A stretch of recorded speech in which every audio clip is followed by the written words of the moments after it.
prosedur apa kira-kira dokumennya? Ya pembersihan bangunan dan fasilitas kan gitu. Alat atau perlengkapan sama enggak?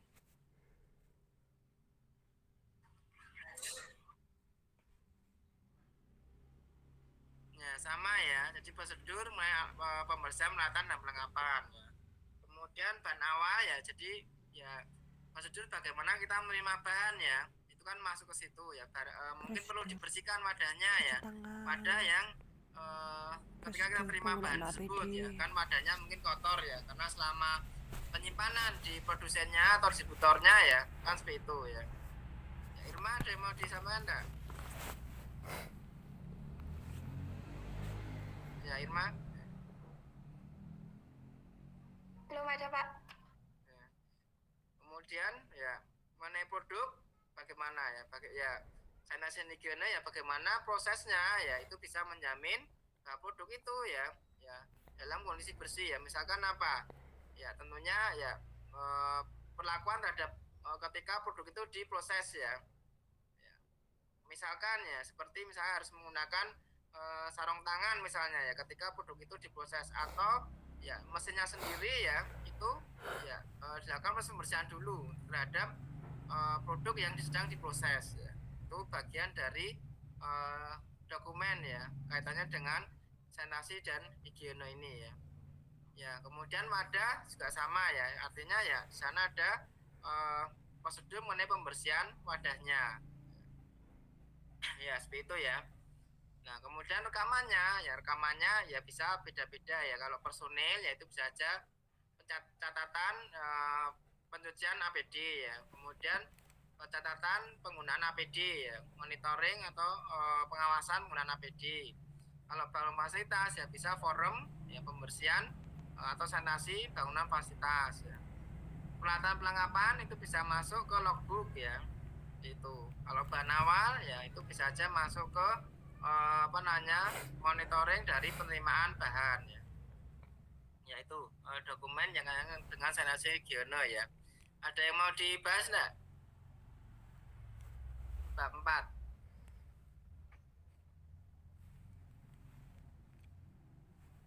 Bab 5 mas saya ya, sanitasi higiene.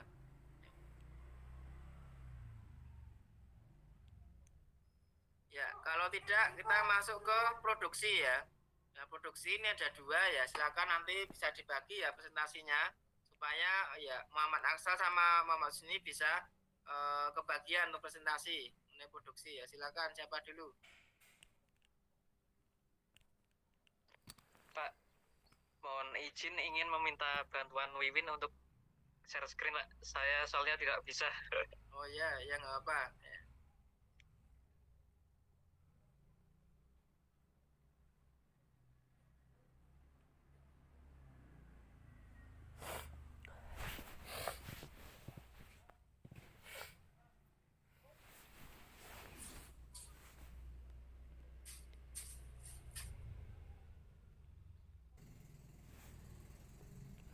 Saya akan mempresentasikan hasil kerja kelompok kami dalam bab 5 produksi yang beranggotakan saya sendiri Muhammad Hasan Arifah dan Muhammad Usni Mubarok. Prinsip produksi. Produksi dilaksanakan menurut prosedur yang ditetapkan ketentuan CPKB agar menjamin produk memenuhi persyaratan mutu, aman terhadap kontaminasi, pencemaran, serta memiliki izin edar.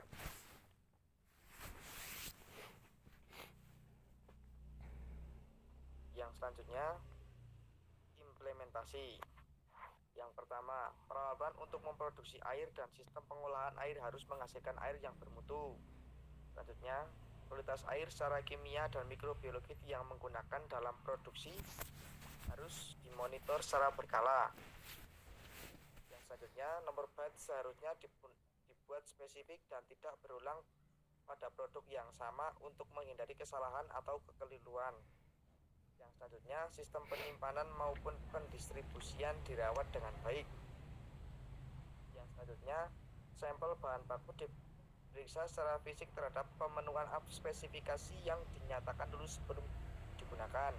Lalu kebersihan dan kebersihan bahan dan kemasannya diperiksa terhadap kemungkinan terjadinya kebocoran, lubang, atau dalam kondisi terbuka. Kemudian proses penimbangan dan pengukuran harus dicatat serta jika mungkin disaksikan oleh personil. Semua bahan awal harus lulus uji yang ditetapkan. Harus dilakukan secara prosedur, lalu setelah lulus dilakukan penandaan oleh bagian pengawasan mutu. Setiap produk jadi diberi nomor identitas produksi atau nomor batch yang memungkinkan untuk dapat dilakukan penelusuran riwayat produk. Semua pelaksanaan penimbangan dan pengukuran dicatat dan jika mungkin disaksikan oleh personil yang berbeda. Untuk selanjutnya yaitu dokumentasi. Yang pertama, dokumentasi dalam produksi yaitu sebagai berikut: dokumentasi prosedur tetap bahan awal. Yang kedua, catatan penomoran batch. Yang ketiga, sistem penomoran batch. Yang keempat, prosedur pemilihan produksi. Dan yang terakhir, penerimaan, penyimpanan, pembelian, distribusi. Baik, terima kasih dari kelompok kami. Ya, coba ke slide kedua. Ya, slide 1 dulu deh, slide 1. Nah, ini ya kurang NIM-nya ya. Sama juga gambarnya juga kurang mendukung ya katanya dengan materi yang disampaikan ya. Kemudian slide berikutnya. Ya, jadi sebenarnya intinya prinsipnya itu bagaimana ya proses produksi itu sesuai dengan prosedur dan ya harus memiliki izin edar. Itu yang harus kalian pahami ya. Mau produksi obat ya, obat tradisional ya maupun ya kosmetik ya, itu harus memiliki prosedur ya kaitan dengan produksi dan harus memiliki izin edar ya. Jadi jangan sampai ya kalian ya misalnya nanti di suatu industri kosmetik ya atau obat tradisional ternyata tidak memiliki izin edarnya atau tidak memiliki nomor registrasinya terhadap produk yang akan diproduksi atau produk yang akan dijual, itu artinya ilegal ya, artinya ya kalian menyalahi peraturan dari pemerintah, itu bisa ya kalian ditangkap ya. Jadi ya suatu saat barangkali ya kalian di industri gitu ya atau membuat ya ketika itu ya produk kosmetik ya kemudian tidak memiliki izin edar ya itu kemudian produksi jual itu berarti ilegal ya. Jadi intinya ya tadi prinsip produksi harus dengan prosedur ya yang ada dalam undang CPKB ya sesuai dengan CPKB prosedurnya, kemudian harus memiliki izin edar ya, itu yang harus kalian pahami ya. Dimana tadi kalau mengenai prosedur ya prosedurnya sudah mencakup ketentuan yang ada CPKB, kemudian prosedurnya harus menjamin ya baik mutu maupun keamanan, itu mengenai prosedurnya. Kemudian yang kedua harus memiliki izin edar ya, prinsipnya dua itu. Slide berikutnya.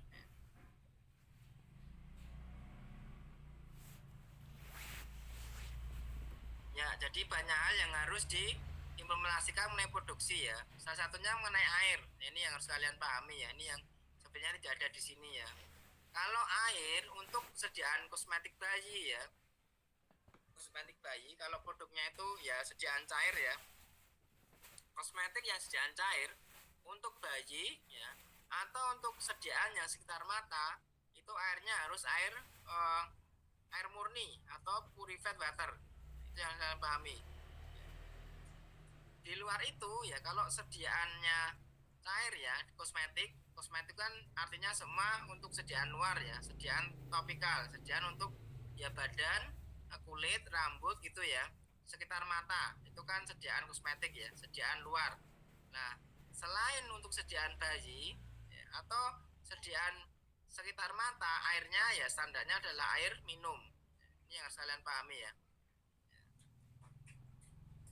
Kemudian mengenai implementasi ya memang banyak hal yang harus dipenuhi ya, mulai dari air. Ini sebenarnya ya mengenai implementasi kan mulai dari pemilihan bahan ya, harusnya kan ada nih mengenai bagaimana kita harus melakukan kualifikasi terhadap supplier bahan ya. Kemudian dari situ kan baru masuk ke sistem penyimpanannya ya, sistem penyimpanan dari penerimaan lah ya, sistem penerimaan dari bahan. Kemudian bagaimana kita mengenai penerimaannya ya, kemudian mungkin proses penimbangan ya, kemudian ya sebenarnya nanti ya mengenai nomor batch ya, itu masuk ke pengolahannya ya. Jadi pengolahan pengemasan itu memang harus ada nomor batch yang berkaitan. Nah, kemudian kalau untuk bahan ya, bahan yang kita terima ya, di situ memang harus ada nomor identitas yang kita berikan ya, seperti yang di ketentuan yang implementasi ini yang nomor 2 terakhir ya. Setiap produk jadi diberi nomor identitas produksi atau nomor batch yang memungkinkan untuk dapat dilakukan pemesanan lewat produk ya. Ini termasuk juga sebenarnya nomor identitas untuk bahan yang kita terima. Jadi setiap bahan ya yang kita terima ya dari pemasok ya, harus ada nomor identitas yang kita tentukan ya. Kemudian slide berikutnya ya. Langsung dokumentasi ya. Jadi berarti slide sebelumnya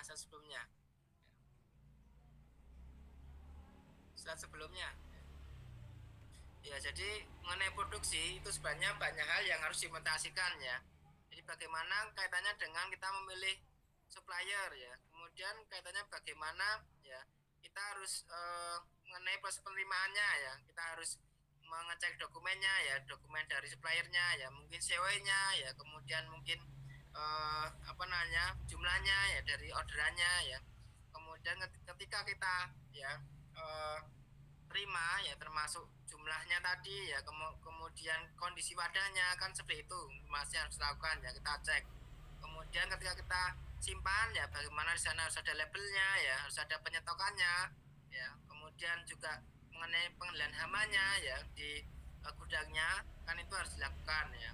Kemudian ketika bahan itu akan diserahkan ke bagian lain ya, atau bagiannya akan menimbang ya, bagaimana ada serah terimanya ya, itu kan harus ada informasikan seperti itu ya. Kemudian mengenai penimbangan ya, bagaimana harus ada labelnya ya, label terhadap bahan ya yang kita timbang ya, di sana mungkin ada nama bahannya ya, kemudian nomor batch-nya, nomor identitasnya berapa ya, jumlahnya berapa, siapa yang menimbang ya, di situ kan harus ada labelnya. Kemudian masuk ke proses produksinya ya, pengolahannya ya, bagaimana ya dipastikan mesinnya dalam kondisi bersih ya, personilnya yang melakukan produksi menggunakan APD ya, kemudian juga di sana harus ada catatan pengolahannya ya, catatan pengemasannya ya, kemudian bagaimana harus ada labelnya ya, label terhadap produk yang kita hasilkan ya, mungkin produk antaranya, produk ruannya harus ada labelnya ya. Kemudian bagaimana harus ada monitoring ya terhadap kondisi bangunannya ya, misalnya suhunya ya, kelembapannya ya, mungkin kita juga harus mengecek mengenai kebersihan mesinnya ya, seperti itu kan harus dilakukan ya. Kemudian ya masih diproduksi ya, ketika mau melakukan pengemasan bagaimana ya, harus dilakukan pembersihan jalur pengemasan ya, dipastikan tidak ada kemasan lain ya yang diperlukan ya, supaya tidak terjadi kesalahan kemasan ya, itu masuk dalam produksi sebenarnya, termasuk ya bagaimana kalau memang harus dilakukan pengolahan ulang ya.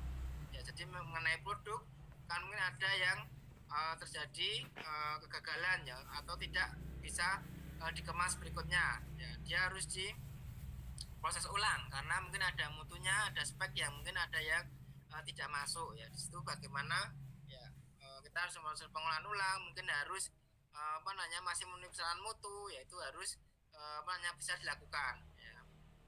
Kemudian mengenai catatan pengemasan batch juga harus lakukan ya, harus dibuat kaitan dengan proses pengemasannya ya, baik pengemasan primer maupun sekunder ya. Ya, kemudian masuk ke dokumentasi juga. Ya, sebenarnya dokumentasi tidak hanya ini ya, ini juga ada yang salah ya. Dokumen prosedur tetap bahan awal itu maksudnya bagaimana? Jadi itu tidak masuk ya. Jadi yang masuk sebenarnya dokumen ini catatan nomor batch, sistem nomor batch ini agak bulat ini ya. Jadi ya mengenai ya dokumen dalam produksi ya, itu ya seperti prosedur bagaimana kita memilih ya supplier ya, kemudian prosedur bagaimana kita menerima bahan ya, prosedur penyimpanan bahannya ya, kemudian prosedur penyerahan bahannya ya, prosedur penimbangan ya, kemudian prosedur pengolahannya, pengemasan ya, itu juga harus ada prosedur, kemudian penyimpanan produk jadinya ya, prosedur distribusi produk jadinya ya. Kemudian selain itu artinya ada rekaman ya, catatan mengenai daftar ya supplier yang disetujui ya. Kemudian stok ya, kartu stok dari atau stok dari bahan yang disimpan ya. Kemudian di sana ada label tadi ya. Kemudian ada buku serah terima bahan ya, dari gudang ke misalnya ke penimbangan atau ke pengolahan. Kemudian catatan pengolahan batch ya, catatan pengemasan batch ya. Kemudian kartu stok dari produk jadinya di gudang jadi ya. Kemudian catatan distribusi untuk ya produk yang akan dikirim ke distributor ya. Kemudian ya di sana nanti ya juga ada ya mengenai line clearance-nya ya, itu juga masuk dalam situ ya. Prosedur pengolahan ulangnya ya, itu juga harus ada. Kemudian ya benar ya prosedur sistem pengelolaan batch ya, itu juga harus ada dalam dokumentasi produksi ya. Prosedur kemudian tadi penggunaan APD ya, itu juga harus ada. Ya, dari ini ada yang mau dibahas enggak dari bab 1 sampai bab 6 ya, beberapa tambahan memang perlu saya sampaikan ya.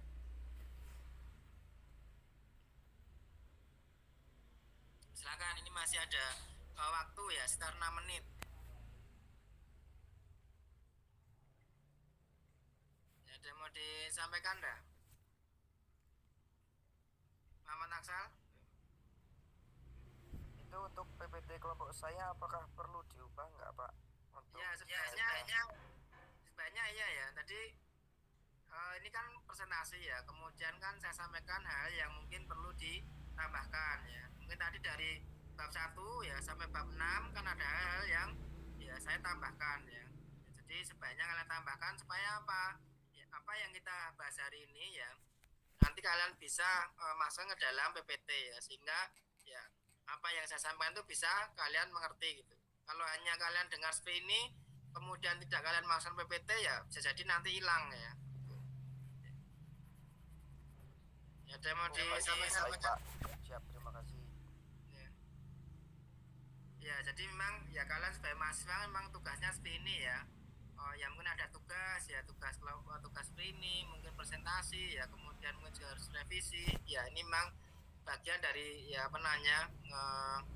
perjuangan kalian ya dalam masa seperti ini ya, masa kalian sebagai mahasiswa ya. Nanti kalian akan merasakan manfaatnya ya ketika mungkin kalian ya misalnya kerja praktek tuh kalian akan baru merasakan ya. Kalau sekarang mungkin istilahnya baru kuliah ya.